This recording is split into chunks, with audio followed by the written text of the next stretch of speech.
হোক, তাদের সবার উদ্দেশ্যে একটা কথা বলি ছোট হিসেবে, আমাকে ক্ষমা দৃষ্টিতে দেখবেন। সেটা হচ্ছে, সামনের প্রোগ্রাম থেকে আপনারা যখন কোনো প্রোগ্রামে কোনো কারি সাহেবদের তিলাওয়াত শুনবেন, সেই কারি সাহেবদের আসলে উৎসাহর প্রয়োজন অনেক বেশি হয়। উৎসাহর অনেক প্রয়োজন কারি সাহেবদের। যখন কেউ পুরা ময়দান যখন নীরব হয়ে থাকে, তখন সেই কারি সাহেব নার্ভাস হয়ে যায়। এটাকে আপনাদের দেশে কি বলে? নার্ভাস হয়ে যায়। তো তাহলে তখন তারা আপনাদের সামনে ভালো একটা তিলাওয়াত উপস্থাপন করতে পারে না, যেমন আজকে আমার হয়েছে এটা। এখানে দেখছি কত ভালো করে তাকবীর দিচ্ছে, আপনাদের কোনো আওয়াজ নেই। আমাকে ক্ষমা দৃষ্টিতে দেখবেন এই উপদেশ দেওয়ার জন্য। আসলে অনুরোধ করছি আমি, সবসময় একটা জিনিস কারি সাহেবদের ব্যাপারে খেয়াল রাখবেন, সেটা হচ্ছে কারি সাহেবদের আসলে উৎসাহের অনেক বেশি প্রয়োজন।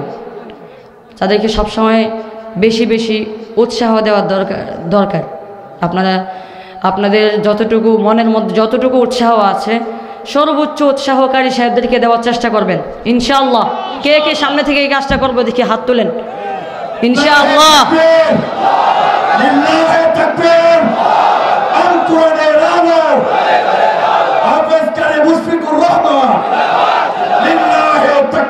পাক্কা? ওয়াদা? ওয়াদা? পাক্কা ইনশাআল্লাহ। আমার জন্য সবাই দোয়া করবেন, যাতে আল্লাহ তাআলা আমাকে এই কোরআন নিয়ে যাতে সারা পৃথিবী সফর করার তৌফিক দান করেন। সবাই বলেন আল্লাহুম্মা আমিন। আমার জন্য সবাই দোয়া করবেন। আমি আজকে আবার নাইটে আবার কক্সবাজার চলে যাব। সবাই আমার জন্য দোয়া রাখবেন। আসসালামু আলাইকুম ওয়া রাহমাতুল্লাহি ওয়া বারাকাতুহু।